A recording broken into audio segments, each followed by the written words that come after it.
Buenas tardes a todos. En nombre de los organizadores, que somos el IEMED, el Club de Roma y la Fundación La Caixa, queremos darles la bienvenida y agradecerles su asistencia. También damos la bienvenida al trío de lujo que nos acompaña hoy para hablar sobre cómo las ciudades mediterráneas están haciendo esfuerzos o tienen que hacer esfuerzos para adaptarse al cambio climático. Son el moderador y director de Mechites Uriol Barba, la ex comisionada para la Agenda 2030 del Ayuntamiento de Barcelona y actualmente directora general de Barcelona Regional Bárbara Pons, y el asesor del Ayuntamiento de Esmirna, el señor Mert Tirkben. Bastante Espero bien, ¿no? que Espero. lo haya pronunciado bien. Bueno, en cualquier caso, gracias por su presencia.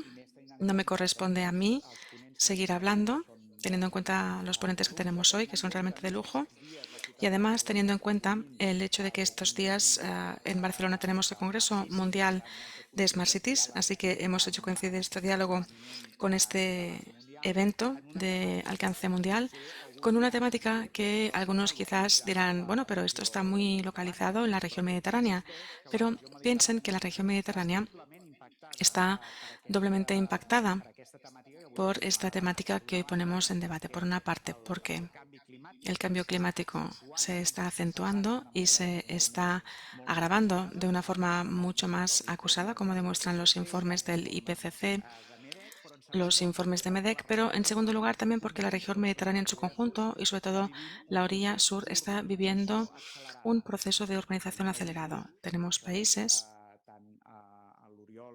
y esto tanto Uriol como el representante de Esmirna lo podrán explicar mejor, pero tenemos países como Egipto o Turquía en los que en los últimos años ha vivido un proceso acelerado de urbanización, condicionado por muchos factores, por el factor climático, por factores de tipo socioeconómica y, por lo tanto, el reto al que estas ciudades se enfrentan, también Barcelona, lógicamente, por su situación geográfica y por sus condiciones meteorológicas, es doble. Pero bueno, no me alargo más y ahora sí, les doy por tercera vez la bienvenida y paso la palabra al moderador de nuestra sesión, el director de Mechites, Uriol Barba. Gracias. Buenas tardes a todos. Bienvenidos al Palau Macaya y muchas gracias tanto a la Fundación La Caixa como al IEMED por invitarme a moderar esta sesión. Voy a hacer una breve introducción en catalán. Los contenidos de la sesión serán en inglés para que facilite un poco el debate con los ponentes. Hablaremos los tres en inglés. Saben que tienen traducción e interpretación simultánea en catalán y en castellano. Bueno, pues bienvenidos a esta sesión titulada Ciudades mediterráneas y adaptación a la crisis climática. Hoy tenemos con nosotros a representantes de dos ciudades que tienen mucho en común. Para los que no conozcan tanto la ciudad de Esmirna, pues es una ciudad que tiene muchos elementos en común con la ciudad de Barcelona. Es posible que algunos de ustedes, cuando hablen de ciudades turcas, tengan en mente, evidentemente, la gran Estambul, que es una megalópolis que está a otro nivel, o quizás la ciudad de Ankara. Pero Esmirna es una ciudad que, por muchos motivos culturales, históricos, sociopolíticos, tiene un cierto paralelismo con Barcelona. Es una ciudad que de alguna forma mira al Mediterráneo desde el otro lado, una ciudad que no es la capital de su estado, pero que siempre tiene un peso muy importante en la innovación, el dinamismo y podríamos decir que es uno de los motores socioeconómicos de Turquía. Su alcalde, el señor Tunçoyer, es una personalidad política de mucha relevancia dentro de la política turca y también, diríamos, dentro de las relaciones euromediterráneas. Y la composición de la ciudad, los retos a los que se enfrenta y la forma como lo hace que sea muy adecuada muy adecuado este encuentro con la señora Bárbara Pons, en este caso, directora de Barcelona Regional, pero hasta hace poco comisionada del Ayuntamiento de Barcelona para la Agenda 2030 y los proyectos estratégicos. En la sesión de hoy, porque a menudo las palabras tienen connotaciones importantes, vamos a tratar el tema de la adaptación al cambio climático y el papel que juegan las ciudades. En el lenguaje especializado, cuando hablamos de dos grandes conceptos con respecto al cambio climático. Uno es el concepto de mitigación y el otro es el concepto de adaptación. La mitigación con respecto al cambio climático son las acciones orientadas a retrasar o a frenar este proceso de cambio climático y, por lo tanto, son las políticas que van orientadas a la reducción de emisiones y, por lo tanto, a evitar que se produzca este calentamiento global que provoca el cambio climático. La adaptación al cambio climático recoge todas las medidas cuyo objetivo es que los efectos que este cambio climático produce tengan un impacto menor en las personas y en los ecosistemas. Por lo tanto, es una aproximación al fenómeno que lo que hace es reconocer que este fenómeno se produce. Desde algunas posturas más extremas se puede decir que es imparable y que, por lo tanto, lo que hay que hacer es tomar medidas para que las ciudades y las ciudadanías puedan desarrollar su vida a pesar del efecto que produce el cambio climático. Dentro del mundo especializado, este debate entre adaptación y mitigación es un tema muy relevante que incluso levanta pasiones. Y seguramente las soluciones que implementan las ciudades, como veremos esta tarde, pasan por una combinación de los dos elementos. Es decir, centrarse en la reducción de emisiones, pero al mismo tiempo tomar las medidas que hagan que la vida en las ciudades siga siendo sostenible y aceptable para todos nosotros. Aunque este es el núcleo, por así decir, teórico de la sesión de hoy, lo que querríamos es generar un espacio de debate y de intercambio. Se trata de una sesión que es la cuarta de este ciclo de 6 diálogos que está orientado a la ciudadanía en su conjunto, que está pues abierto a todo el mundo, y lo que buscamos también es recibir sus comentarios y sus preguntas y poder conocer un poco más de cerca sus opiniones. Así que cuando abramos el turno de preguntas, que no será muy tarde, les invito a ayudarnos a fomentar este debate que nos puede enriquecer a todos de forma satisfactoria. Y con respecto a mis compañeros de sesión, hemos intentado que sus presentaciones, al menos las presentaciones iniciales, se centren en soluciones tangibles y posibles que ya se están implementando o que tienen previsto implementarse en las dos ciudades, que nos puedan servir de ejemplo para poner en contexto tanto lo que pasa en Barcelona como también las grandes agendas globales, como puede ser el Pacto Verde Europeo o como puede ser la Agenda 2030 o como estos grandes acuerdos mundiales cuando se trasladan a la acción local. Entonces intentaremos ser lo más concretos posible para que ustedes puedan conocer estas soluciones en el corto plazo y puedan también hacer preguntas a los ponentes sobre cómo esto se desarrolla y cómo es factible que unas soluciones creadas en un sitio puedan reproducirse en otro y generar en cierta forma un espacio de conocimiento conjunto. Antes de empezar el debate, déjenme explicar que yo soy Oriol Barba, soy director de MedCities, que es una red de ayuntamientos del Mediterráneo que agrupa a unos 80 ayuntamientos de 16 países diferentes que se creó aquí en Barcelona en 1991 y que tiene su sede en Barcelona, en el área metropolitana de Barcelona, y que trabaja a través de proyectos tangibles para que se genere conocimiento que otras ciudades puedan aprovechar. Así que nosotros somos unos convencidos de que a través de conocer lo que hacen otros y lo que otros han hecho bien y también conociendo los errores de los demás, las ciudades y los ayuntamientos pueden aprender a no repetir errores que otros han cometido y al mismo tiempo a implementar soluciones que puedan ser interesantes también para la ciudadanía. Estamos convencidos con respecto a este método y también En la parte de las preguntas voy a pedir a los dos invitados cómo pueden desarrollar la acción internacional para aprender todo esto.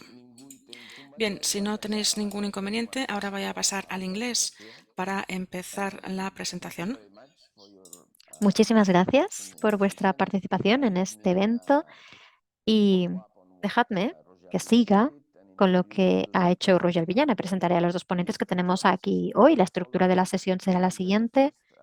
Tendremos una primera ronda de presentaciones de los dos ponentes entre 10-15 minutos para poder dar una vista general de las soluciones que ambas ciudades están implementando en el ámbito de la adaptación al cambio climático. En el caso de Esmira, tendremos una primera introducción de las realidades de la ciudad, porque quizá algunos no estéis familiarizados con la realidad de la ciudad de Esmirna. Así que tendremos una revisión general por parte de MERT de la situación de la ciudad, una presentación de la ciudad.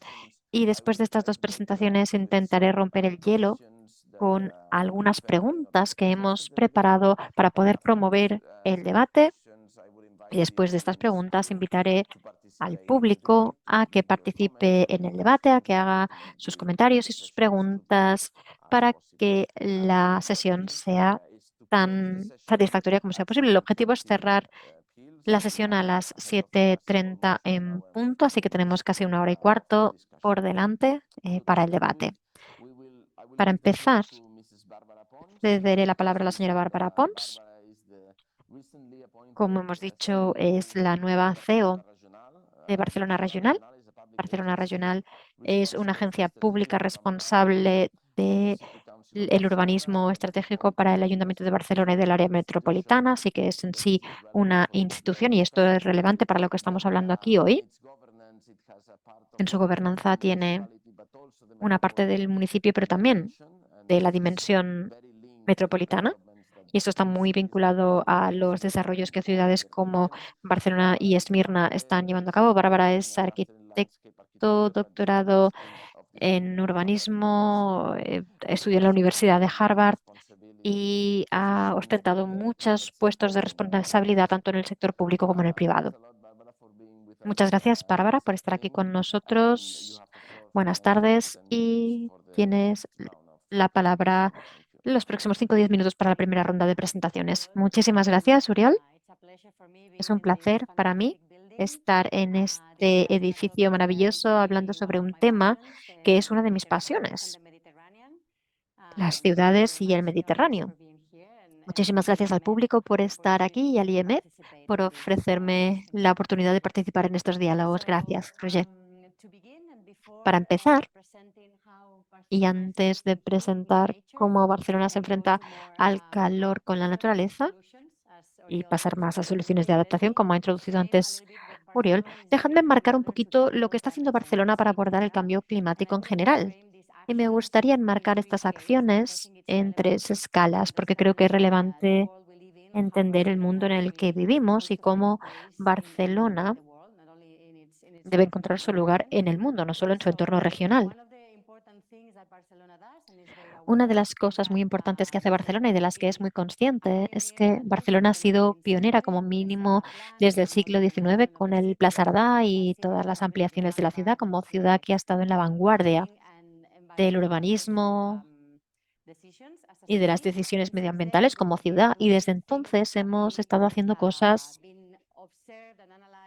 que han sido observadas y analizadas por el resto de ciudades del mundo. La transformación olímpica, el 22 arroba, y más recientemente la estrategia de las superillas. Nos tomamos muy en serio cómo hacemos las cosas, las analizamos, las compartimos con otras ciudades. Creemos que eso es muy relevante para Barcelona, tanto para compartir estos aspectos con otras ciudades y, por supuesto, esto lo hacemos en el entorno europeo, pero especialmente en el entorno mediterráneo en general. Esto es muy importante en la región del Mediterráneo. ¿Por qué? Porque estamos en este proceso de cambio climático. Sabemos por el último informe del IPCC que la Mediterránea se está calentando un 20% más rápido que el resto del mundo. Las ciudades mediterráneas se enfrentan todas a las mismas condiciones, veranos más cálidos, sequías graves. Sabemos ahora en Barcelona que si no llueve para final de mes empezaremos o entraremos en el estado de emergencia. Es el tercer año seguido que llueve muy poco en Barcelona y eso tiene muchas implicaciones para la ciudad y para los ciudadanos. Así que en este contexto mayor creo que es muy importante entender que tenemos un papel en la escena global y es muy importante ayudarnos porque no tiene sentido concentrarnos en nuestras medidas de adaptación para que el resto de ciudades no trabajen en la misma dirección, especialmente las ciudades, como hemos oído, en el sureste de la Mediterránea. Sí, Roger es quien lo ha dicho, que están experimentando un gran crecimiento poblacional, especialmente en los otros dos continentes, porque como sabéis, la región mediterránea está entre tres continentes, es una región muy compleja, por ese motivo también. Tenemos ciudades que incluso duplicarán su publicación en un margen de 20-30 años y se enfrentan a los mismos problemas que nosotros, con menos infraestructura y menos capacidad. Así que tendremos que tender estos puentes entre todas las ciudades de la Mediterránea. Creo que es una gran oportunidad de celebrar este debate hoy aquí por ese motivo. Y también, como ha mencionado Uriol, esta semana es la semana de la Smart City Expo. Para los que no conozcáis esta expo, empezó como Smart Cities en temas tecnológicos, pero ha evolucionado como un lugar de reunión muy interesante para las ciudades. Los gobiernos de muchas ciudades vienen a Barcelona y compartimos experiencias entre ciudades. Es un lugar de networking muy interesante. Muchas redes de ciudades se reúnen aprovechando este evento y también existe un think tank, un congreso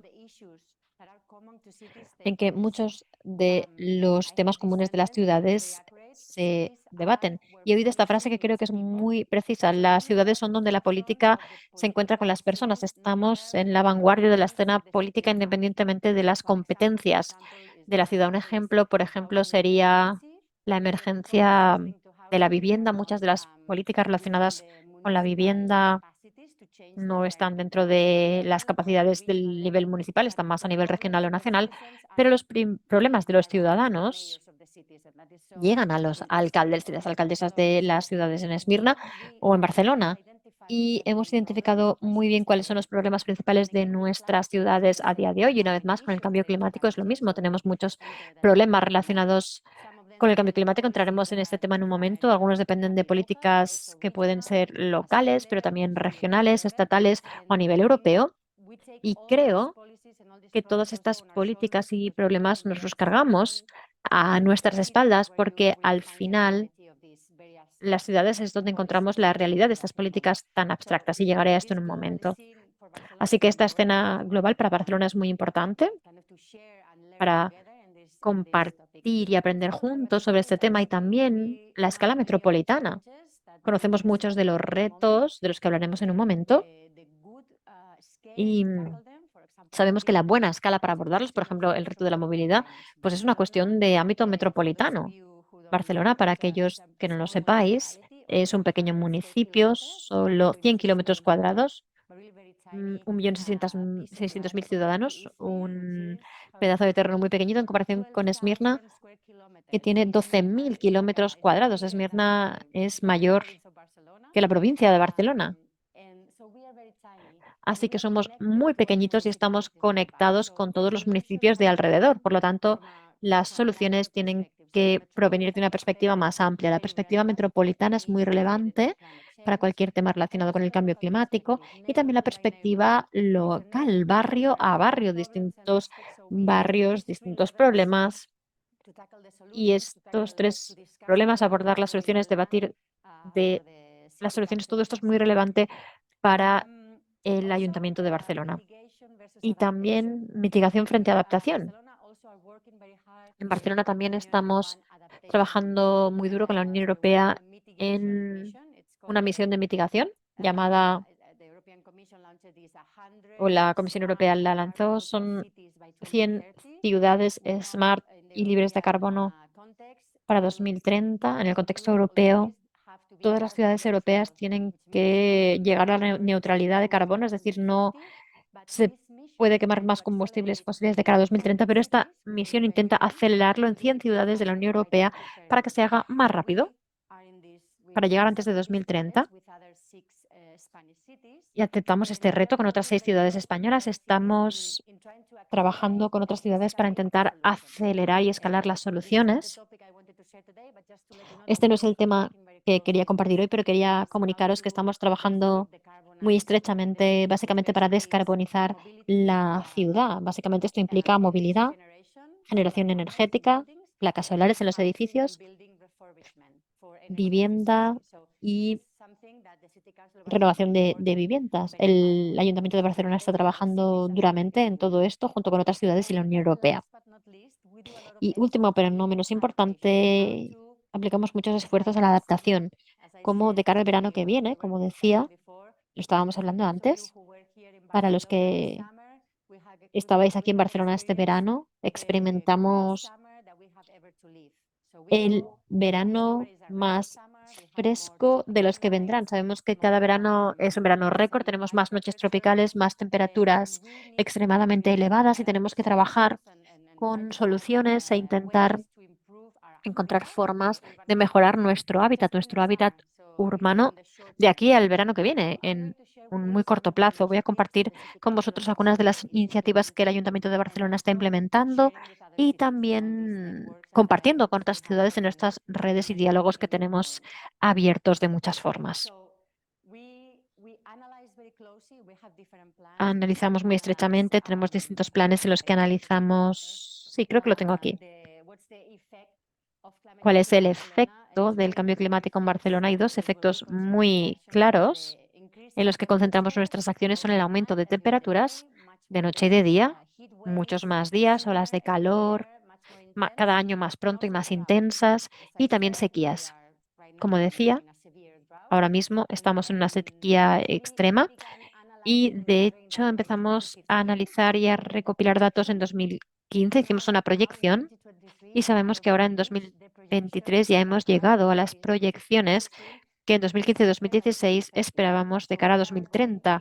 Así que, de hecho, vamos mucho más rápido de lo que pensábamos. Estas son las noches tropicales, iré un poquito más deprisa. Todos estos documentos están disponibles en línea. Esto forma parte del Plan Clima de la ciudad de Barcelona, en que analizamos sequías y sabemos que en los distintos barrios hay distintas intensidades de las olas de calor. Y estos son olas de calor históricas que hemos tenido y cómo se van acelerando, y cómo el calor afecta a distintas localizaciones y barrios. También menos recursos hídricos, este va a ser el caso. Lo sabemos, nos estamos esforzando mucho, incluso en Barcelona, que ya es una de las ciudades con menos consumo por habitante. Tuvimos una sequía, creo que en 2010 ya, así que realizamos muchos esfuerzos para reducir el consumo hídrico por habitante, which is also a pressure on pero hemos water tenido resources. también un aumento de turismo que implica una presión sobre los recursos hídricos y eso significa que cada día hay más ciudadanos en la ciudad, en Barcelona. Estamos aplicando un gran esfuerzo para reciclar aguas grises, trabajando, por ejemplo, con edificios que tienen un alto consumo, como hoteles y hospitales, por ejemplo, para ver cómo intentar reciclar el agua, las aguas grises, que son el agua que viene de la ducha y el sumidero, no del baño y no del retrete. Y hay una gran oportunidad de trabajar con este agua, por ejemplo, para el agua de riego, también trabajando con aguas freáticas que utilizamos para el riego. Tenemos un nuevo problema que identificamos este verano. Dejamos de regar los parques y jardines hace cosa de un año por la preemergencia. Algunos árboles caían con más facilidad porque no recibían suficiente agua y por lo tanto su tronco era más frágil. Y estamos aumentando el uso de agua freática y reciclada para mantener viva nuestra vegetación, nuestros árboles, porque es uno de nuestros principales activos para adaptar la ciudad. Es un aprendizaje continuo y todos los veranos aprendemos más lecciones sobre cómo utilizar mejor nuestros recursos hídricos. Las infraestructuras verdes, muy importante. Estamos acostumbrados a hablar de infraestructura gris, calles, carreteras, electricidad, tuberías, cables para las comunicaciones, etcétera. Pero la infraestructura verde es la base del bienestar de la ciudad. Tenemos que cuidarlas y hacerlas crecer. Este es un análisis de la cantidad de infraestructura verde por barrio. No es sorprendente que básicamente la Champla, la parte de la ampliación de la ciudad, es la que tiene menos área verde por habitante. Tenemos que trabajar en cómo aumentar las áreas verdes. En esta parte analizamos también la equidad, la proximidad a los jardines. Tenemos Collserola en el norte y tenemos algunos parques grandes como Montjuic y Ciutadella, pero hay muchos barrios que no tienen suficiente verde a distancia caminable. Así que identificamos estas áreas de acción. Aquí dibujamos un modelo sobre cómo podíamos trabajar en las infraestructuras verdes para mejorar la sombra, porque los árboles sabemos que hacen muchas cosas por la ciudad. No solo reducen la temperatura, sino que limpian el aire. Tenemos biofilia, somos animales biofílicos, por lo tanto nos gusta estar cerca del verde. Hay muchas funciones de estas infraestructuras verdes para mejorar la calidad de vida. ¿Cómo lo estamos haciendo? Estamos construyendo nuevos parques, quizá conocéis la canopia urbana, estamos transformando glorias, que solía ser una serie de vías para automóviles y ahora lo estamos transformando en un parque. Estamos trabajando también mucho con los jardines pluviales. Intentamos trabajar con pequeños jardines que captan lluvia cuando llueve, que captan el agua para que no se inunden. Y claro, tenemos recuerdos de que cuando llueve, llueve mucho, ¿no? El paralelo se inunda, otras partes de la ciudad también, así que trabajamos con estos pequeños jardines para una mejor gestión del agua. Tenemos distintos ejemplos, trabajamos con jardines minúsculos. Son importantes tanto los grandes como los pequeños.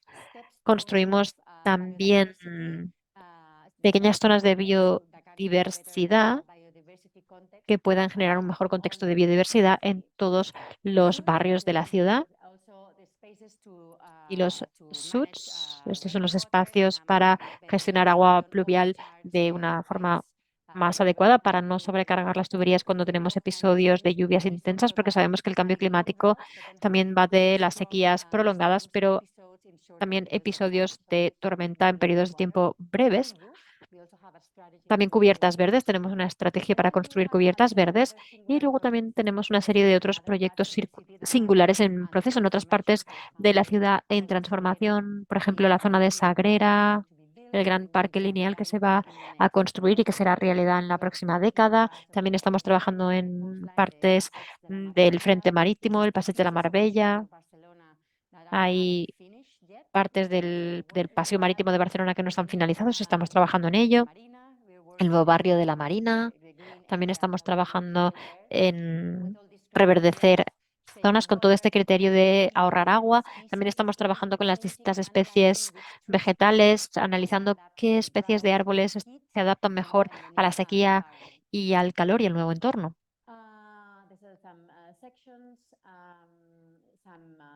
Aquí tenemos algunas vistas. Esta es la vista del Passeig de la Marbella, del que os hablaba, el Passeig de Llevant. Estamos trabajando también con árboles para proteger a los barrios que hay detrás de las tormentas. Sabemos que tendremos más tormentas de tipo tropical en la zona costera. Y también en cuanto a la energía, si queremos mitigar el cambio climático, tenemos que ser más eléctricos, tenemos que electrificar.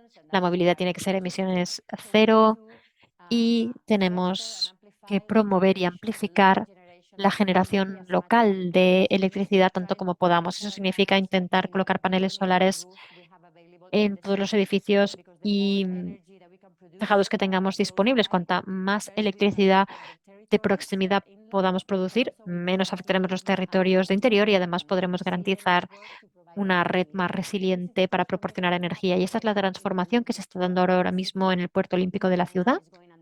Ahora mismo está en construcción. Estamos construyendo 3 pérgolas que tendrán placas solares y toda la actividad en el Puerto Olímpico será 100% autosuficiente en lo referente a energía. Y he hablado también de los refugios climáticos. Otra forma de trabajar es desarrollar esta red de refugios climáticos en toda la ciudad. Y esto es para abordar también la vulnerabilidad. Hay muchas personas que no tienen acceso al aire acondicionado en sus hogares y ha habido noches, hubo una noche en que la temperatura no bajó de los 30 grados prácticamente, especialmente en barrios como el Raval, en los que tenemos alojamientos precarios y estamos construyendo o habilitando refugios climáticos, edificios públicos, bibliotecas, escuelas, por ejemplo, que tienen acceso al aire acondicionado a condiciones más frescas, con acceso a agua, y que los ciudadanos pueden detenerse, refrescarse en una ola de calor. And this we are working also, this is with Y Barcelona estamos Regional. trabajando también, esto es con Barcelona Regional, estamos trabajando no solo a escala de Barcelona, sino también a escala metropolitana. Estamos trabajando en las soluciones pues que si funcionan en Barcelona, que puedan funcionar también en los otros municipios.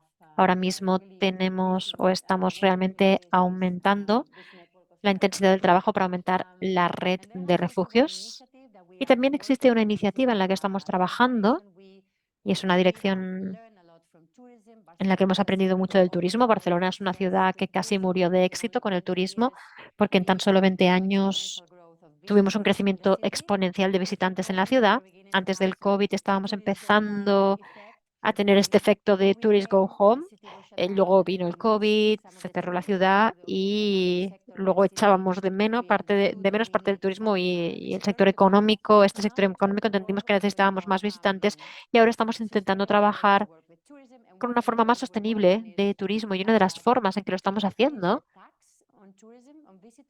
es aumentando el impuesto a los visitantes. Por ejemplo, los cruceros que vienen para pasar menos de 12 horas en la ciudad, en estos visitantes duplicamos la tasa. Estos visitantes que solo se quedan unas horas y luego se van. Y usamos esta tasa para trabajar en problemas locales. Por ejemplo, hemos lanzado un plan de control climático para las escuelas, porque las escuelas no tenían refrigeración, no tenían aire acondicionado o ventiladores, porque durante los meses de verano estaban cerradas, pero ahora sabemos que septiembre es muy cálido, octubre es muy cálido y tenemos que trabajar con las condiciones climáticas en las escuelas, como con la tasa turística. Estamos ayudando a las escuelas locales, a las escuelas públicas a mejorar sus condiciones climáticas. Es una de las formas en que estamos trabajando. Y esto es todo lo que quería compartir hoy. Gracias. Very much. Muchísimas gracias. Thank you very much, Barbara. I think it's been Muchísimas gracias, Bárbara. Creo que ha sido muy, muy interesante tu presentación, porque así, en resumen, la gente ha podido ver algunas de las múltiples acciones que el municipio está llevando a cabo y también muchos de los instrumentos que el municipio tiene en sus manos para abordar estos retos. Has hablado del plan climático, del plan de naturaleza o el plan Natura. Son documentos que realmente os recomiendo porque son pioneros, no solo aquí en nuestro país, sino a nivel internacional. Hace 2 semanas hubo una misión de distintas ciudades del sur del Mediterráneo que vinieron a Barcelona durante 3 días. Tuvieron la oportunidad de hablar también con personal del gobierno municipal, porque Barcelona tiene un gran capital de conocimiento dentro de las instituciones. Y así pudieron ver de primera mano algunas de las soluciones que se han presentado aquí hoy, la importancia de las soluciones basadas en la naturaleza, infraestructura verde, los SUDS, los sistemas de drenaje urbano. La gente quizá no lo sabe, pero en la ciudad empezamos a ver algunos pequeños jardines que ahora están a un nivel por debajo del suelo para que el agua de lluvia pueda caer hacia adentro y es una forma de que el agua no acabe en las tuberías. Esto lo podemos ver en la Marina del Vermell, en el Poplanou. A veces, como ciudadanos, no nos damos cuenta de que esta transformación ya está en curso. Así que creo que es muy interesante para los ciudadanos y ciudadanas ver presentaciones como la de hoy, porque así pueden ver que hay muchas cosas que se están teniendo en cuenta y que están en curso. Algo que compartimos, Bárbara ha mencionado el tema de las ciudades con neutralidad en carbono. Este es un programa de la Unión Europea. De hecho, no son 100, porque 100 son las que están dentro de la Unión Europea, pero son 107, si no me equivoco. 112. Estas 12 son ciudades de países vecinos de la Unión Europea que han sido incluidos en la iniciativa de modo que puedan participar y formar parte de las mismas iniciativas. Una de estas 12 ciudades que se unen a las otras 100 es precisamente Esmirna. Y esto nos muestra cómo la Unión Europea ha identificado a Esmirna como una de las únicas 12 ciudades de el vecindario europeo que participan. Y esto nos habla de lo importante que es en el este de la Mediterránea, Esmirna, en la implementación de estas políticas. Para entender un poquito más lo que están haciendo en la ciudad de Esmirna, tenemos a Mert Türkmen, del Departamento de Relaciones Exteriores del municipio metropolitano de Esmirna, que trabaja muchísimo en relaciones internacionales, ha estado implicado en un gran rango de iniciativas de la ciudad y ha contribuido a incluir Esmirna en la cadena de valor global con más colaboración con instituciones internacionales, y esto define muy bien a Esmirna, no solo las acciones que emprenden, sino también la capacidad de aliarse con instituciones, compañías, organizaciones por todo el mundo para formar parte de esta cadena. Así que nos interesará mucho, Mert, saber un poquito más sobre Esmirna y las políticas que estáis llevando a cabo, y después quizá podemos pasar al debate. Muchísimas gracias y bienvenido a Barcelona. It's a great pleasure being here. Muchas gracias, es un placer estar aquí. Y gracias a IEMET por la organización y gracias a todos por estar aquí. Esmirna, quiero empezar dando un poquito de información sobre Esmirna. Su historia está ubicada en la costa oeste de Turquía y está al sureste de Europa. Está entre dos ciudades porteras muy importantes, 4,5 millones de habitantes y ocupa 12.000 kilómetros cuadrados de superficie. Y hay 12 distritos, cada uno de ellos los podemos ver aquí. Vemos los límites de estos distritos y cada uno de ellos tiene su propio municipio, y estos incluyen áreas rurales y urbanas, 11 de ellos en la bahía interna son la población central de Esmirna. Aquí lo podéis ver.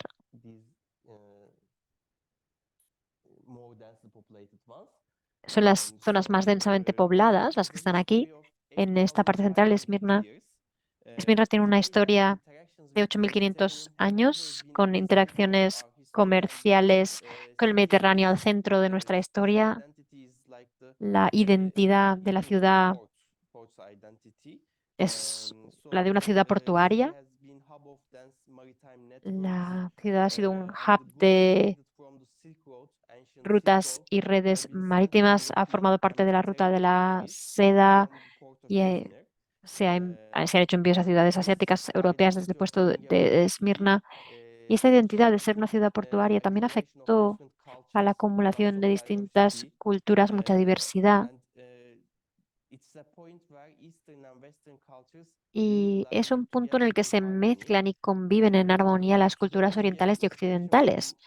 Hoy recibimos inspiración de la historia de Esmirna y vemos este periodo de la ciudad multilingüe, diverso, con múltiples credos y culturas, que ha aportado muchísimo a la ciudad.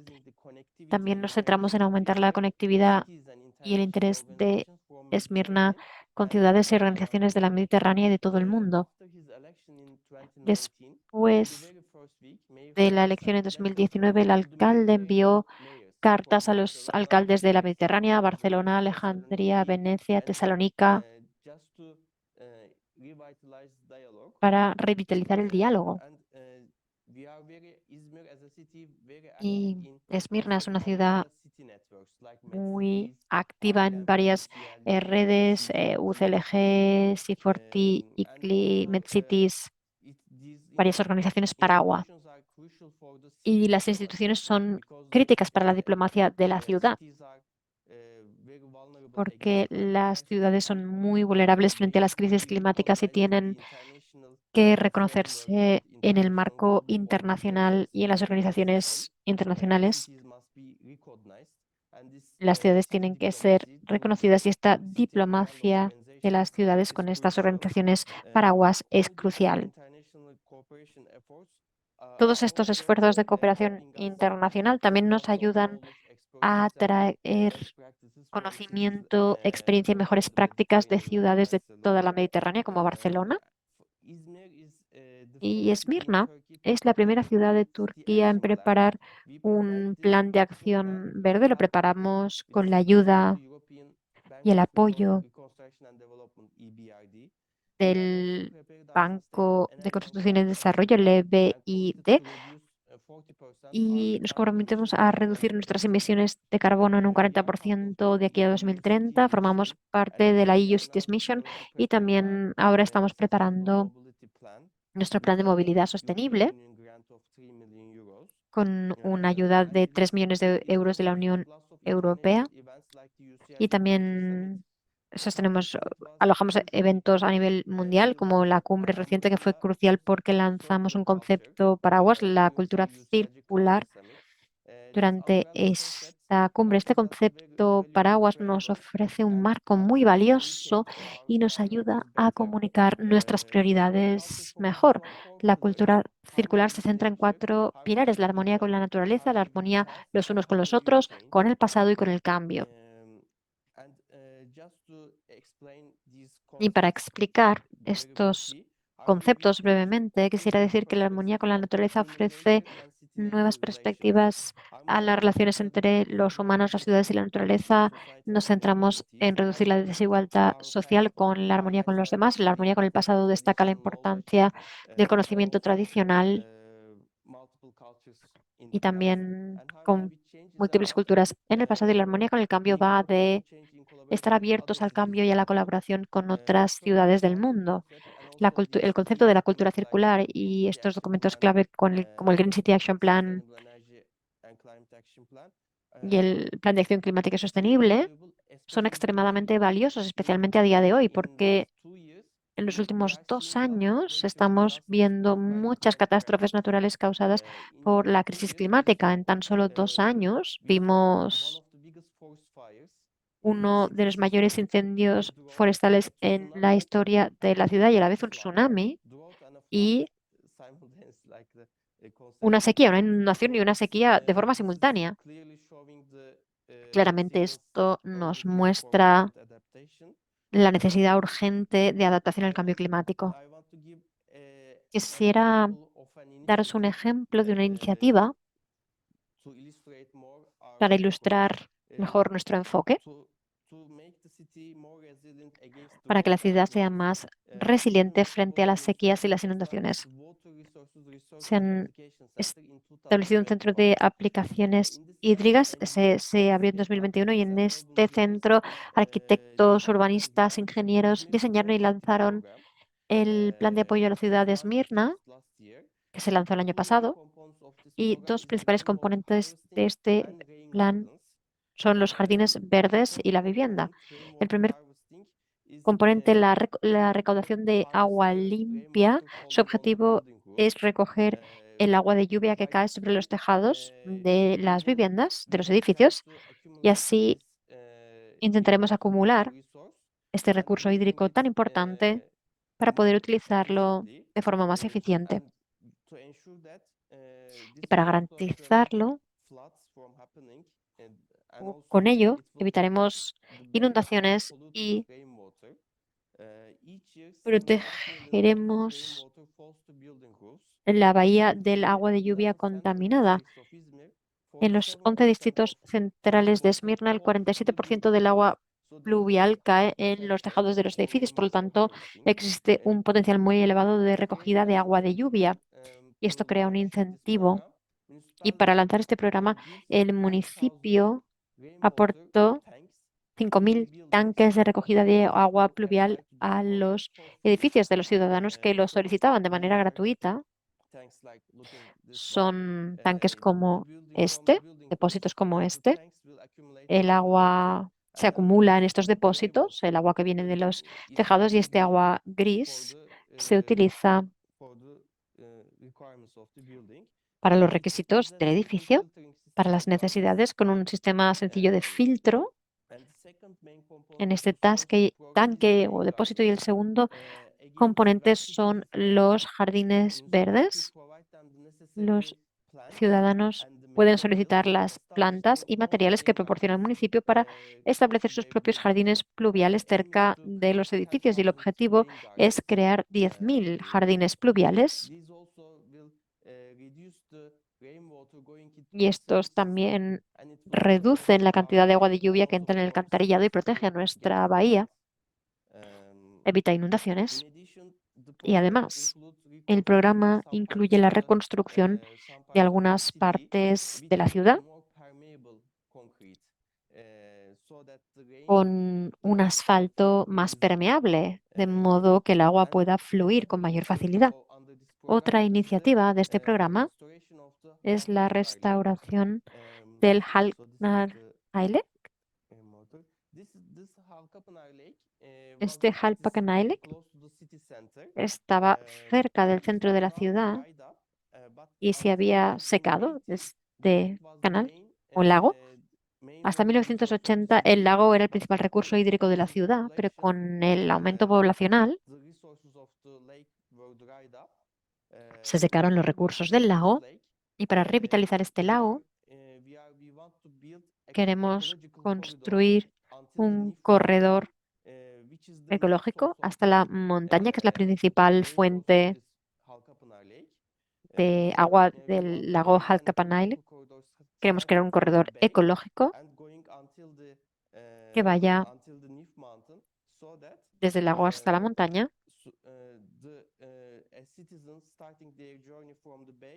para que los ciudadanos puedan ir andando o en bicicleta desde el lago Halkapanay y puedan llegar a la montaña para escalarla. Revitalizaremos este corredor ecológico y también así restauraremos la memoria de la ciudad. Ahora este programa ya hace un año que dura con éxito y el objetivo es reducir el flujo libre del agua de lluvia hasta un 70%. Y este programa tiene el objetivo de contribuir al ciclo del agua y quizá debería acabar aquí. ¿Y dejamos el resto para las preguntas? Sí. Bien, muchas gracias, Mer, por esta presentación.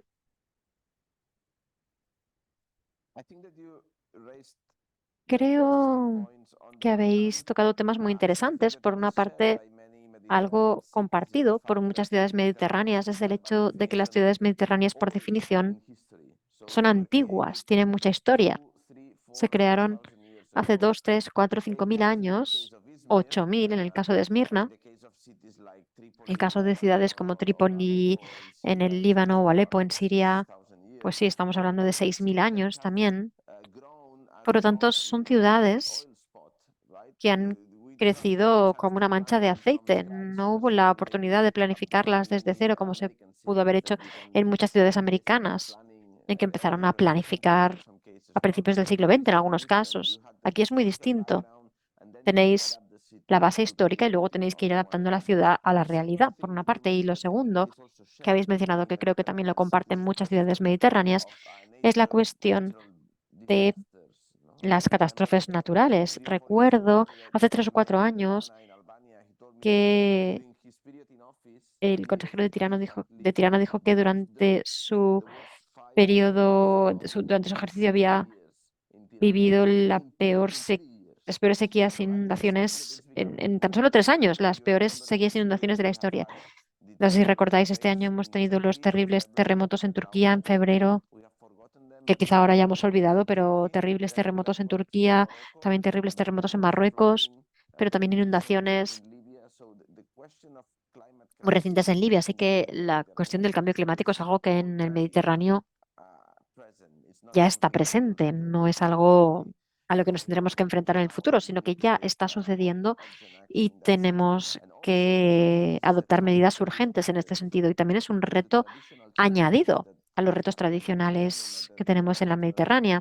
y que desafortunadamente estamos viendo a día de hoy, por ejemplo, en Israel y Palestina. Entonces, la cuestión climática es algo que se suma a los conflictos y retos tradicionales que ha experimentado la Mediterránea. Quisiera preguntaros, porque son casi las 7, así que os haré quizá una pregunta a cada uno y después podemos abrir el turno de palabra.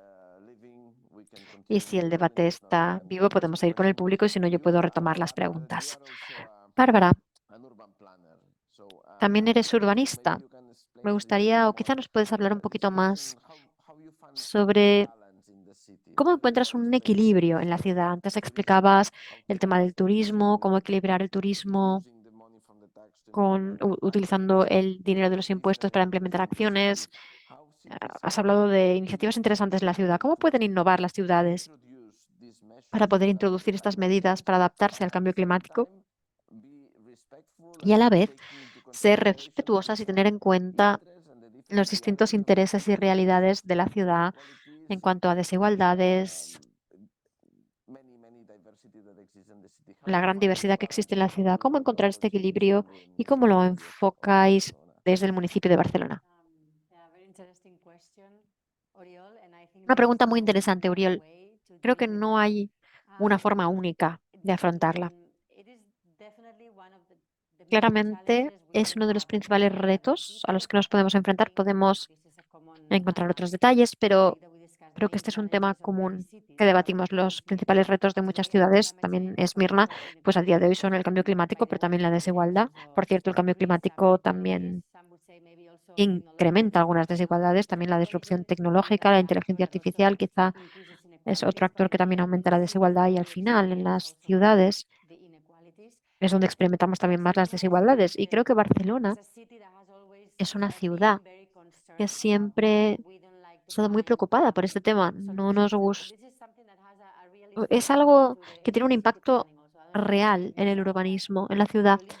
No sé si muchos lo sabéis, pero la transformación olímpica también fue muy conocida en el mundo del urbanismo y de la arquitectura, porque el alcalde de aquel momento, Pascual Maragall, y Oriol Bohigas, el arquitecto en jefe que lideraba estos proyectos, pues claro, fue el principio de los ayuntamientos democráticos en España. Tenían una actitud muy progresista y pensaron que las soluciones que iban a implementar, por ejemplo, para acceder o para hacer accesibles las aceras, ¿no? No eran accesibles para las sillas de ruedas. Entonces, las soluciones de los materiales utilizados, las papeleras, se llama la solución Barcelona y utilizaron el mismo granito de alto nivel para esta solución en Paseo de Gracia y también en Nou Barris, en Barcelona. El objetivo del alcalde en aquel momento, Pascual Maragall, era poder andar desde Paseo de Gracia hasta Ciudad Meridiana y encontrar las mismas soluciones urbanas en todo el espacio público de la ciudad.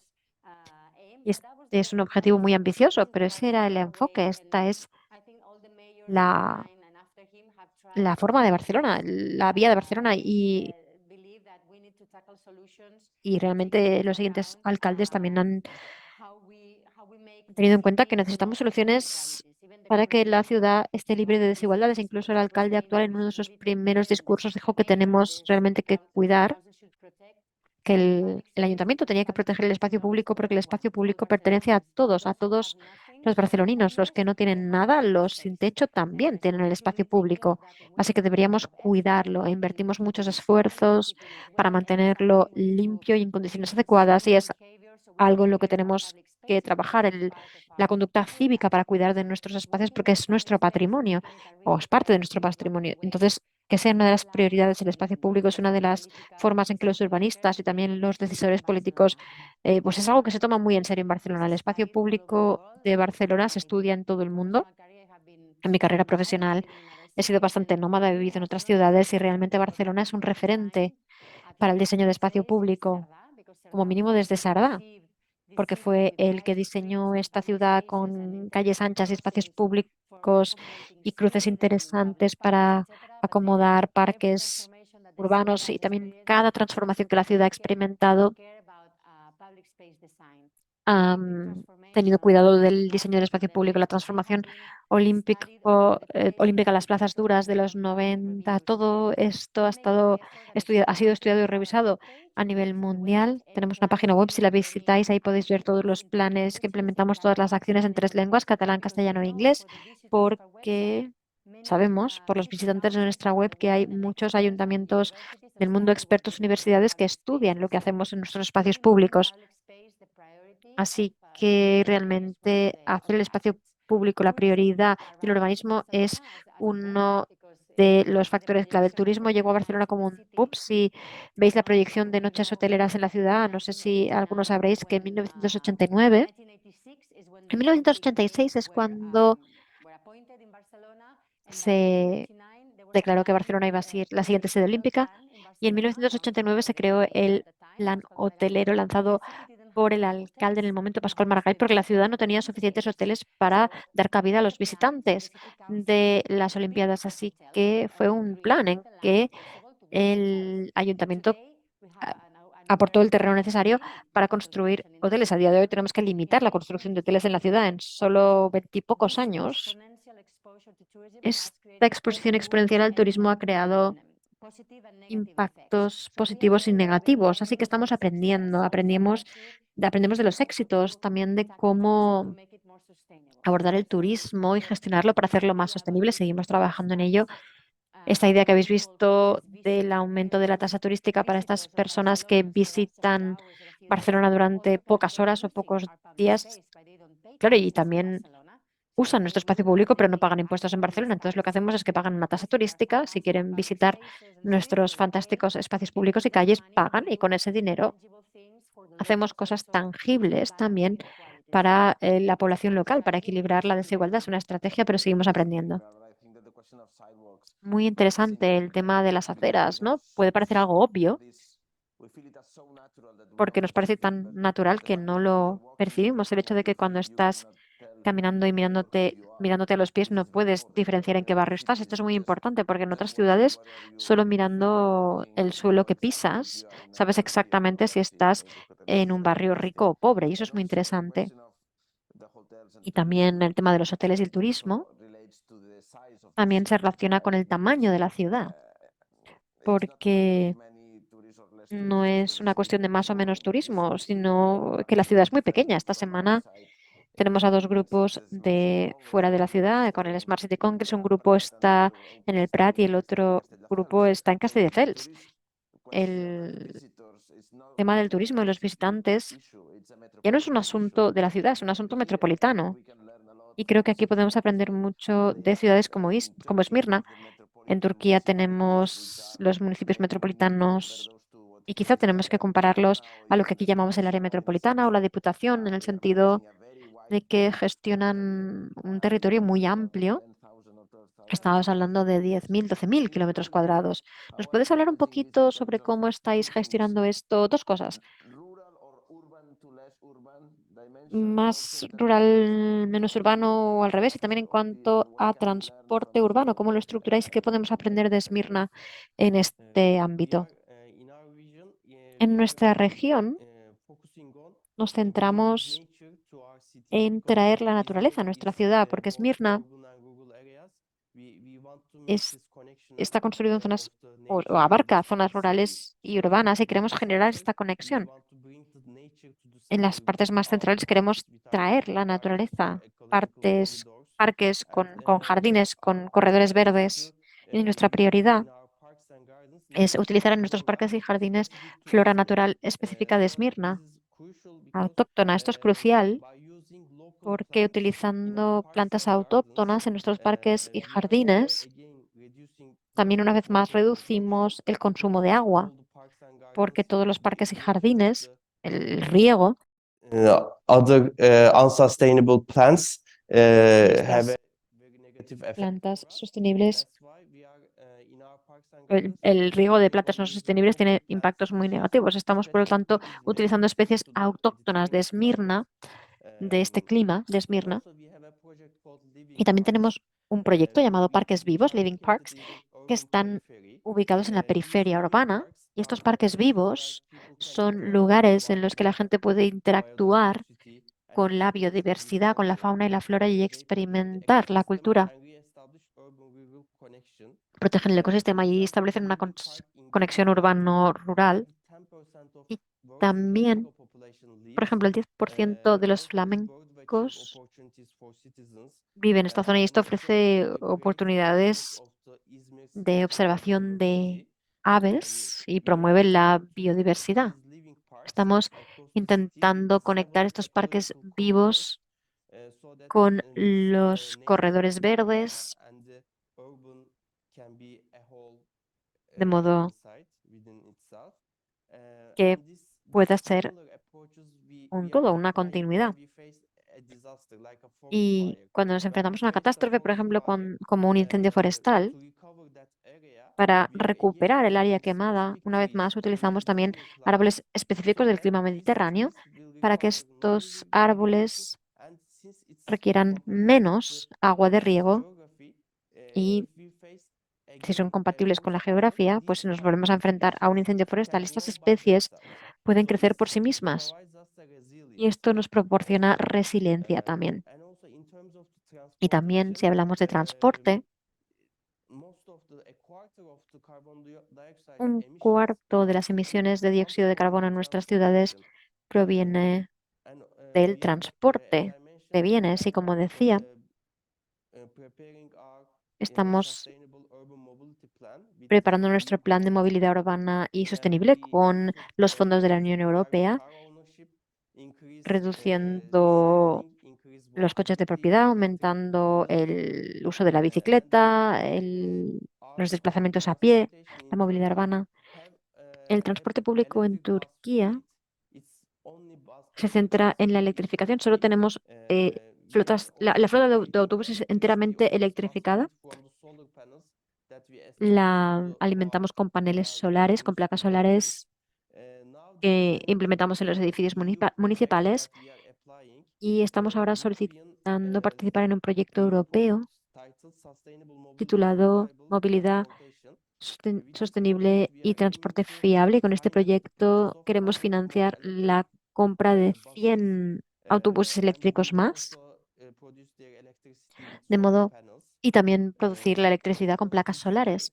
Por supuesto, esta ciudad de 4,5 millones de habitantes tiene unos requisitos de infraestructura que van en aumento y estamos construyendo infraestructuras a gran escala como las nuevas líneas de metro, pero esto también requiere mucha financiación y mucha implicación de organizaciones financieras. Por ejemplo, ahora se están construyendo 2 líneas de metro y cuando acaben de construirse transportarán a 500.000 de ciudadanos al día. Son proyectos importantes para nosotros y también estamos intentando promover la cultura del uso de la bicicleta.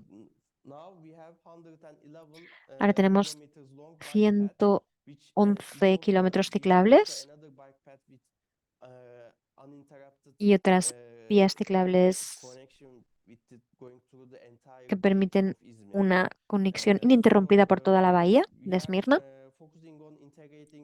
Y nos estamos centrando en integrar la bicicleta dentro del transporte público. Por ejemplo, si un pasajero se sube al ferry con su bicicleta, es prácticamente gratuito subirse al ferry con una bicicleta. Y también tenemos un sistema de alquiler de bicicletas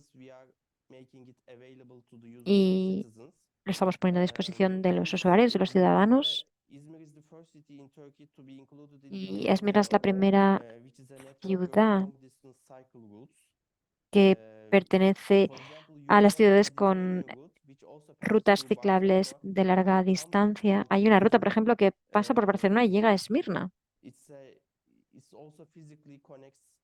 y conecta físicamente nuestras ciudades del Mediterráneo. Y este año, en octubre, habrá una conferencia en Esmirna y estos acontecimientos son importantes también para aumentar la visibilidad de la bicicleta como un método de transporte sostenible.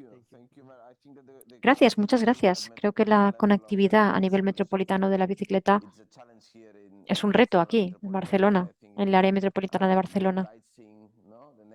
El bicing, el próximo Picing en 2027-2028 permitirá conectar los distintos municipios. Muy interesante también el tema de los parques, porque cuando hablamos del nivel metropolitano, en los parques ya no son un lugar en que un jardinero corta el césped y tienen bancos, ¿no? Está este debate de cómo deberían ser los parques metropolitanos. Si vamos al Parque del Llobregat, que es el río que conecta varios municipios metropolitanos, no encuentras bancos donde sentarte, no encuentras papeleras, porque la mezcla entre lo que es un parque urbano y un espacio natural y esta transición a los corredores verdes es algo que cuando hablas de una ciudad pequeña queda muy claro que un parque es artificial, pero cuando hablas de un nivel metropolitano, ¿dónde está la línea entre dónde empieza la naturaleza y acaba la ciudad? Es un debate muy interesante. Ahora sugeriría abrir el turno de palabra para el público. Tenemos un poquito menos de 20 minutos. Quizá podemos acertar 2 rondas de preguntas. Sugiero que hagamos 3, 4 preguntas agrupadas. Después puedan responder los participantes y luego hacer 3 o 4 más. Y os pediría, por favor, que cuando cojáis el micrófono os presentéis y que planteéis vuestra pregunta de la forma más breve posible para que podamos aceptar tantas preguntas como sea posible. Muchas gracias. Y si no os importa, cambio ahora el catalán para esta parte. Endavant, qui s'anima a Pues adelante, ¿quién se anima con la primera pregunta? Perdó, com està el tema? ¿Cómo está el tema entre plazas duras y plazas verdes? Ventajas e inconvenientes.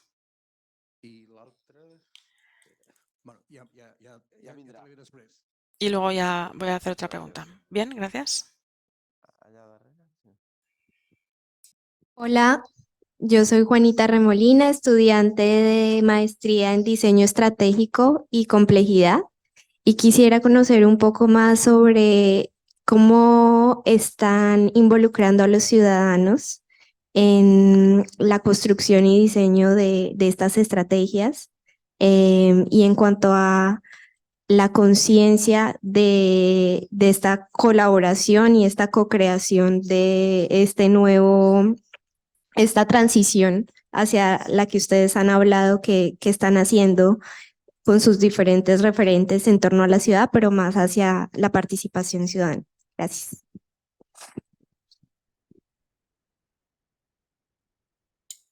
Hola, buena tarde. Muy interesante las presentaciones. Soy Carlos Castilla.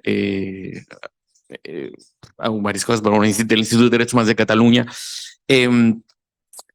Me interesa de manera específica, hablando de adaptación, los temas de migración, relocación o reubicación planificada y desplazamiento. Porque ahora se habla, ¿no?, de los refugios climáticos, que puede ser muy controversial ese mismo término, pero al final y al cabo estos refugios climáticos son temporales, incluso por horas, y son muy enfocados en altas temperaturas. Pero se está pensando en la necesidad de movilizar personas, puede ser la última opción de la adaptación, pero no sé si se están dando ya ideas, pensamientos o reflexiones en relación a esto. Gracias. Una última... Sí, acabi. La segona que m'havia oblidat. Mesures de promoció de la... Medidas de promoción de la arquitectura de madera, con madera. Quizás podemos tomar una pregunta más en esta ronda. ¿No? Pues empezamos con estas preguntas. Muchas gracias, porque son preguntas muy concretas y muy relevantes. ¿Está oyendo la traducción? ¿Todo claro? ¿Quiere que se la repita? La primera era la de la diferencia entre la construcción de plazas urbanas en materiales duros o permeables y cómo tratan esta cuestión. Y el uso de materiales sostenibles como la madera en la construcción. Esta era parte de la pregunta. Y luego la segunda está relacionada con la participación ciudadana en el diseño e implementación de políticas, que es algo que es verdad que no hemos hablado en el debate y que también es muy relevante. Y la tercera pregunta era la pregunta sobre la migración y los refugios climáticos a la vez. Normalmente los refugios climáticos se conciben como temporales y muy vinculados con las altas temperaturas, pero también puede llegar un momento en el que los efectos del cambio climático, si he entendido bien la pregunta, puede tener un efecto sobre los asentamientos permanentes en áreas específicas de una ciudad o una metrópolis. Si es algo que está empezando a debatirse o a pensarse para poder entender este fenómeno a largo plazo y quizá, pues entonces podremos tener las herramientas para empezar a planificar decisiones más duras sobre, por ejemplo, dónde la gente puede o no puede vivir a largo plazo. Hace 60 años empezamos a hacerlo con las inundaciones y los antiguos ríos. Es algo que ya hemos hecho. Aquí no se puede aparcar, aquí no se puede vivir. No es algo que necesariamente sea un fenómeno nuevo, pero es cierto que ahora sabemos mucho más sobre estos efectos. ¿Quién quiere arrancar? ¿Bárbara, quizá? Sí. ¿Puedo entrar en el tema de las plazas duras o blandas? ¿Seguiré en catalán? Les places dures van ser molt populars. Las plazas duras fueron muy populares en los años 80 y 90 y eran unas actuaciones de acupuntura urbana en algunos barrios de la ciudad. Hoy en día la aproximación es muy diferente. Sabemos que esta impermeabilización extrema de la superficie provoca que el día que llueve, aquí no llueve como a Londres poco a poco, sino que llueve mucho y esto genera más inundaciones. También se trabaja mucho. Digamos que el objetivo es que el 60% de la superficie del espacio público sea permeable. Esto es algo que se está aplicando. El concepto superislas, por ejemplo, la idea era reducir la impermeabilidad de los pavimentos. Entonces ahora se trabaja con este concepto para las plazas. Y luego también hay el tema de las sombras. También es algo muy reciente. Ahora estamos trabajando el plan de sombras aún. Hemos identificado algunas áreas que lo necesitan más urgentemente, sobre todo en el litoral, preparándonos para la Copa América. Es un ejemplo muy claro, pero hay algunos espacios de la ciudad en los que no hay sombra, como en la Plaza España y otros espacios también. Y aquí sí que se está trabajando en un plan más sistemático para aumentar las sombras en estos grandes espacios donde en verano da miedo cruzar una distancia de X metros sin sombra. El concepto ha cambiado mucho. Aquí la evolución del espacio público ha cambiado y también la temperatura media de Barcelona está evolucionando muy rápidamente en verano. Hay algunos días en los que es difícil vivir con estas temperaturas, así que el tema de las plazas duras pues también ha evolucionado mucho. Y continúo con el tema de arquitectura con madera. Es un vector de transformación muy potente. Quiere decir que podemos transformar los edificios en lugar de ser emisores de CO2 netos, es decir, la producción de hormigón, de vidrio y de acero en su proceso de vida útil emite muchísimo CO2.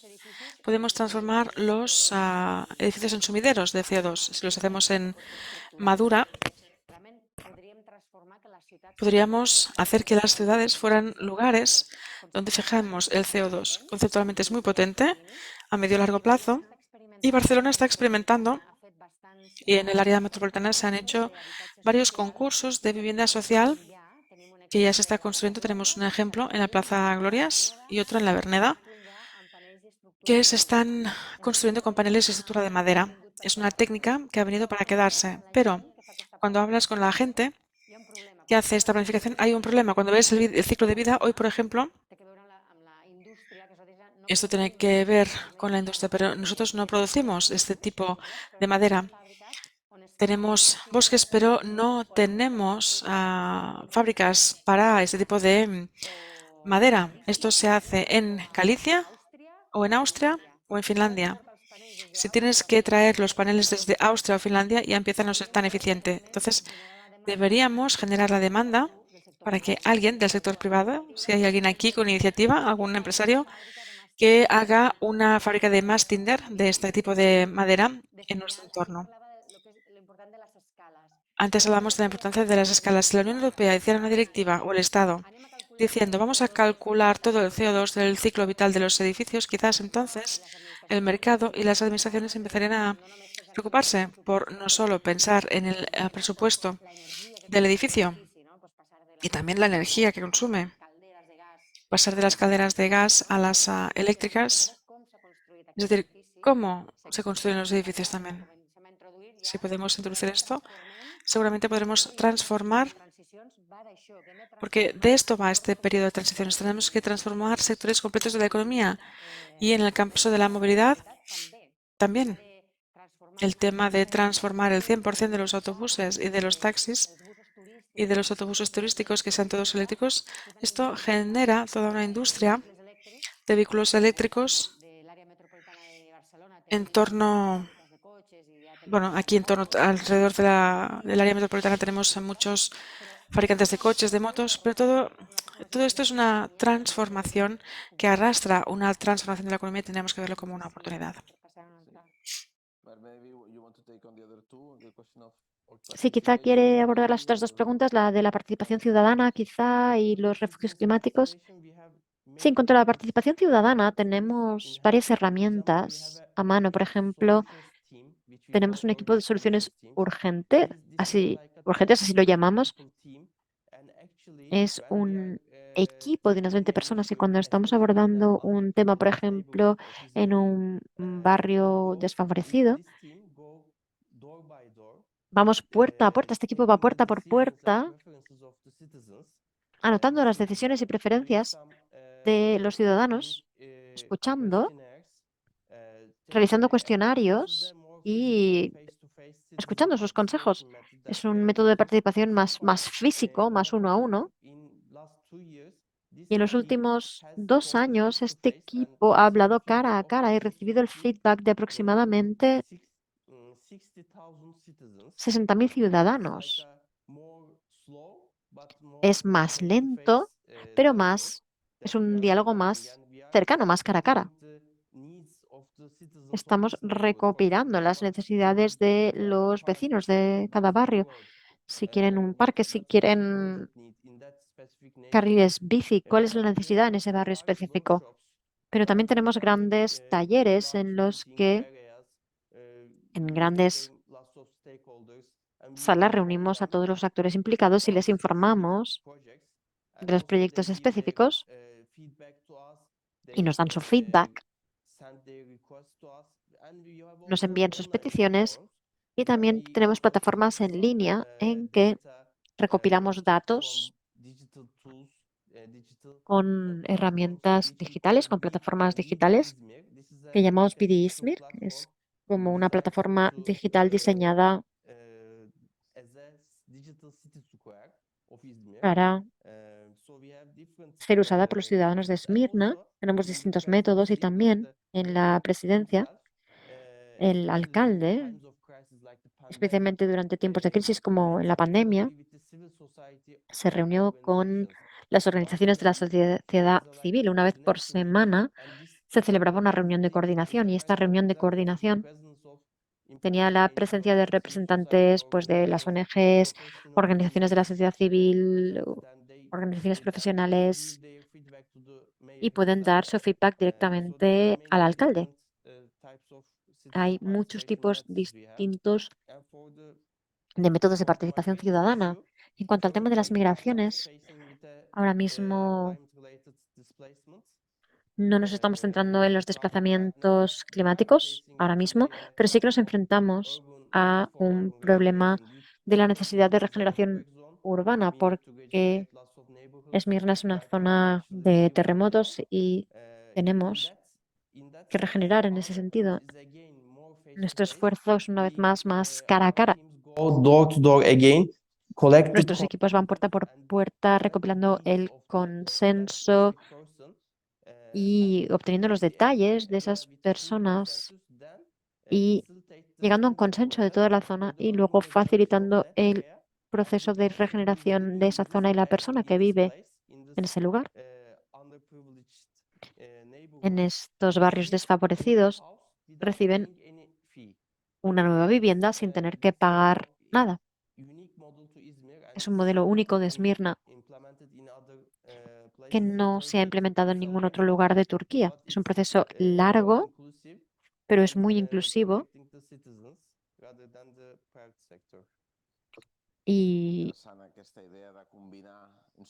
Participació, no? Si Una tinguéssim... idea muy interesante, la de combinar instrumentos de participación. Aquí también en Barcelona vemos esta combinación. En función de la problemática hay métodos más directos, otros más indirectos, más presenciales o en línea. Venga, una o dos preguntas muy rápidas. Si hay más aquí, por ejemplo.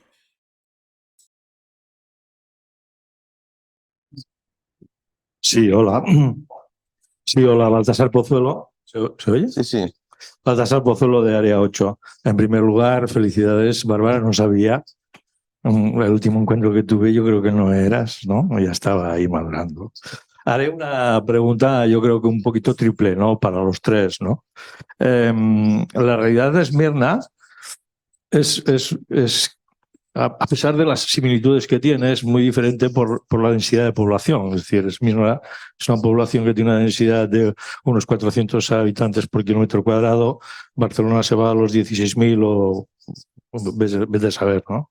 Por tanto, Esmirna, ¿cómo afrontará la transición energética? Porque es bien evidente que... Y tengo mucha curiosidad porque Esmirna es una ciudad, una metrópolis con muchos kilómetros de costa.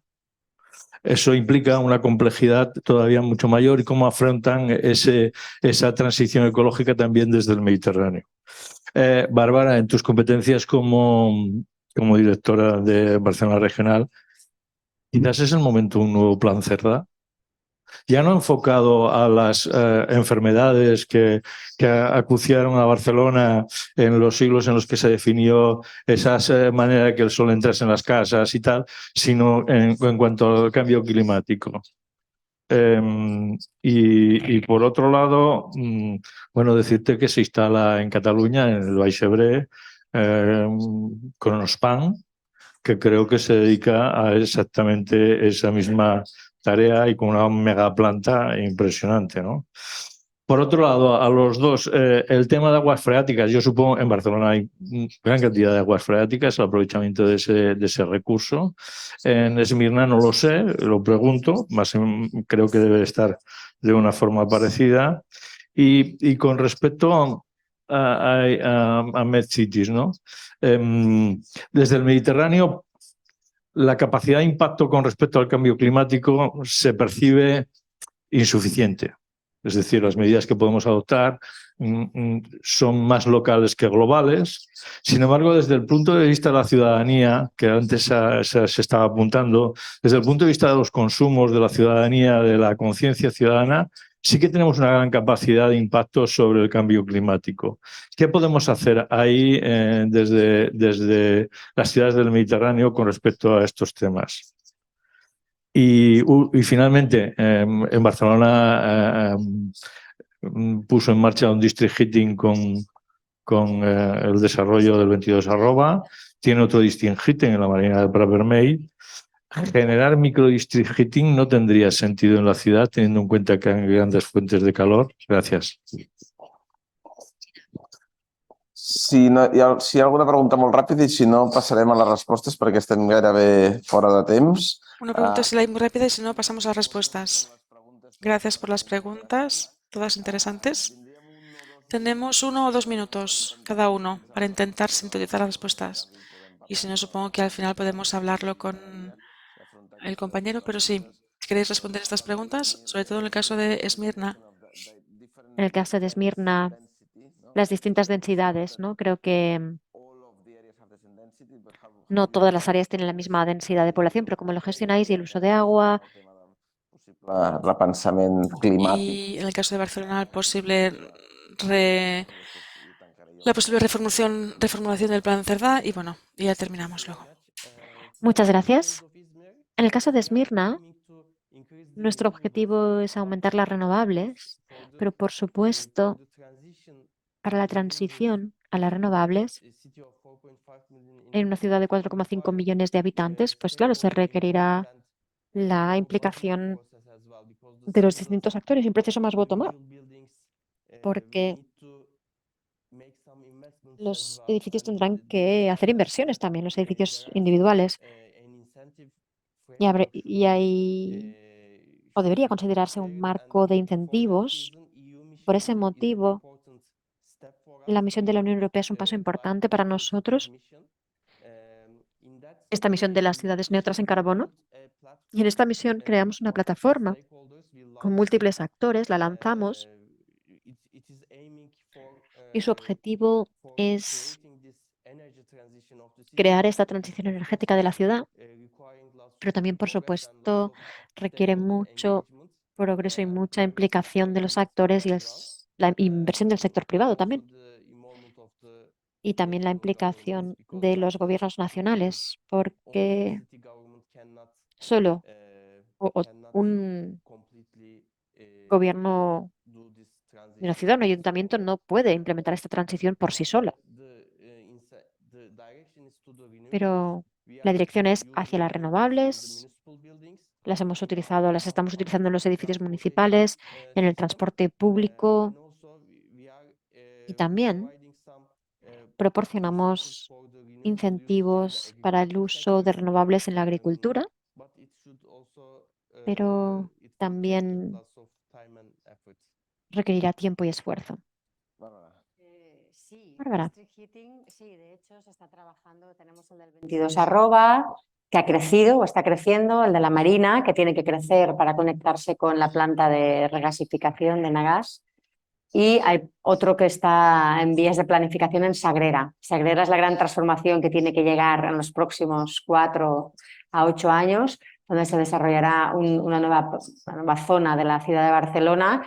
Y hay un district heating que está planificado para que se pueda desarrollar en esa zona. Y nos estamos planteando si quizá en la otra parte de Barcelona, lo que es Porta Diagonal, o el principio de la entrada de Barcelona por la Diagonal, donde tendremos el Nou Clinic, está el BSC, el Supercomputing Center, que va a crecer, las universidades como grandes consumidores de energía, sería la ocasión, el momento de pensar en otro cuarto district heating, pero sí, realmente podemos empezar a pensar ya cuál es la foto finish de lo que necesitamos de energía en Barcelona y planificarlo de forma que sea lo más eficiente posible.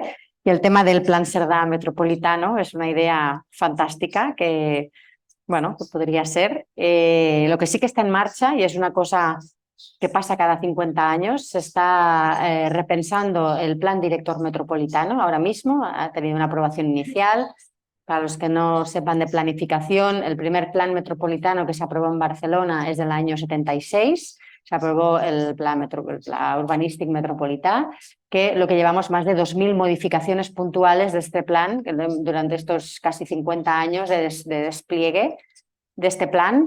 Ahora mismo, bueno, desde el año 2012 se empezó a revisar este plan, se ha conseguido aprobar inicialmente, pero es un plan de 35 municipios. Ahora mismo es el plan director, un plan director que tiene que hacer las líneas maestras del desarrollo de los Horizonte 2050, de los próximos 25 años. Y está previsto que en estos 4 años se apruebe definitivamente y podamos empezar a redactar el POUMET, que es el plan realmente urbanístico que define, uno es el plan director y el otro es el plan urbanístico que definirá las líneas maestras de la Barcelona del 2050 neutra en carbono. Y aquí sí que esto es un momentum que estamos viviendo ahora muy interesante, donde se implicará la ciudadanía y, por supuesto, es en el entorno del área metropolitana. Es muy interesante que así sea, para coordinar la planificación urbanística de estos 36 municipios del área. Pero sí, es un trabajo muy interessante que està sucediendo. Moltes gràcies. Abans de tancar, una breu referència. Muchas gracias. Antes de terminar, una breve referencia. Es cierto que en el Mediterráneo no estamos haciendo quizás demasiado, suficiente. Es cierto que hay una conciencia ciudadana en el día a día y que tenemos que adoptar prácticas sostenibles. Creo que el próximo reto inmediato es terminar de entender que el mar Mediterráneo es un mar compartido y que lo que pasa en la red